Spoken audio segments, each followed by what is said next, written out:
మర్చిపోను. నా గురువు, చిరకాలపు గురువు స్వర్గీయ చెరుకుముత్యం రెడ్డి గారు. మరి ముఖ్యంగా గమనించాలి, ఉమ్మడి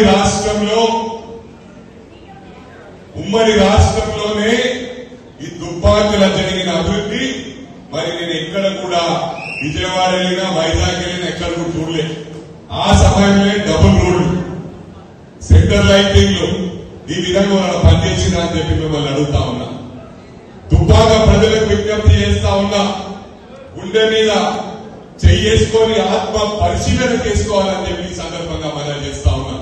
నేను ఎప్పుడు కూడా బాధపడేవాడిని, అరే చెరుకు శ్రీనివాస్ రెడ్డిని ఎందుకు గెలిపిస్తలేదు, ఒక ముఖ్యమైన పేరు చెప్తే వీరి ఇంట్లో కూర్చుంటే గెలిపియాలి, ఇది వాస్తవమా కాదా అని చెప్పి ఈ సందర్భంగా తెలియజేస్తా ఉన్నా.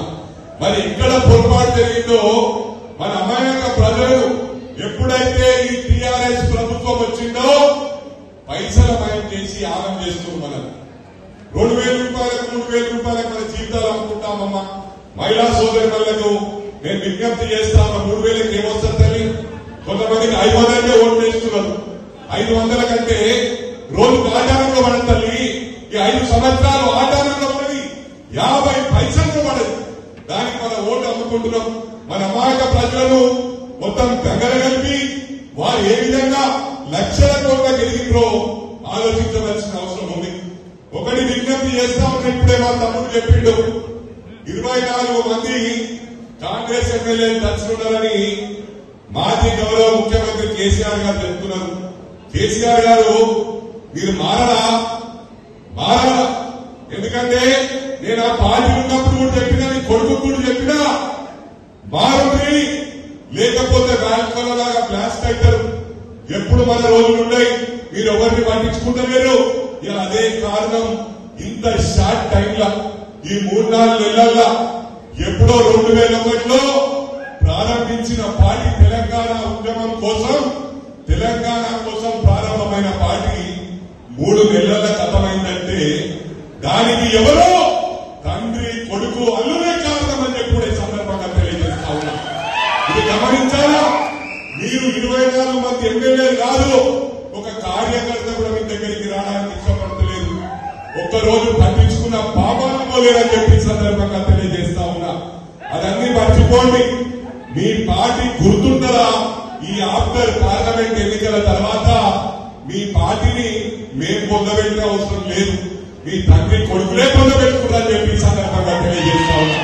దాన్ని మర్చిపోవలసిన అవసరం ఉంది ఈ రోజు. ఎందుకంటే మా తమ్ముడు మద్దుల కాంతిరెడ్డి గారు మాట్లాడుతూ ఉంటే, మా తమ్ముడు చెరుకు శ్రీరన్న మాట్లాడుతూ ఉంటే నాకు చాలా సంతోషంగా ఉంది. ఇది రావాలి, మిమ్మల్ని ఎంకరేజ్ చేస్తాను మాట్లాడుతుంది తప్ప నాకు మాట్లాడే షోక్ లేదు. మిమ్మల్ని మాట్లాడియాలనుకున్నా బ్రహ్మాండంగా మాట్లాడుతూ ఉన్నారు. ఈ స్పీడ్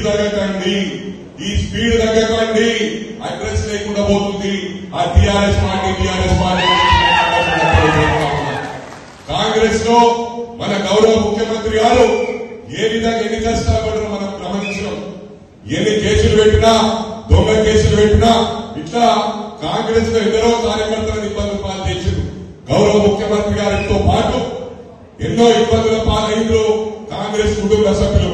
మీకు ఒకటే విజ్ఞప్తి చేస్తా ఉన్నా, మీలా మదన్న ఒక బీసీ అభ్యర్థి, పేదవాడు కష్టపడి, ఎందుకంటే వాళ్ళ తల్లిదండ్రులు లేరు. నాకు మొదటి చెప్పిండు, ఎవరో చెప్తున్నారని మీలా మదన్న పాపం తల్లిదండ్రులు ఇద్దరు లేరు, చాలా ఘోరమైన పరిస్థితి. కష్టపడి డబ్బులు సంపాదించేది కూడా ఈ రాజకీయాలకు వచ్చి మొత్తం నాశనం అయిపోయిందని చెప్పి సందర్భంగా తెలియజేస్తా ఉన్నా. ఒక బీసీ మన కుటుంబ సభ్యుని నాశనం చేస్తామా, గడ్డకి ఎక్కిస్తామా అని చెప్పి కూడా ఈ ప్రధానికాలకు విజ్ఞప్తి చేస్తా ఉన్నా. పైసలకు బుద్ధి చెప్పాలా? ఇలా చెప్తారు హాస్పిటల్ ఫ్రీ ఇస్తాము, ఫంక్షన్ హాల్ ఫ్రీ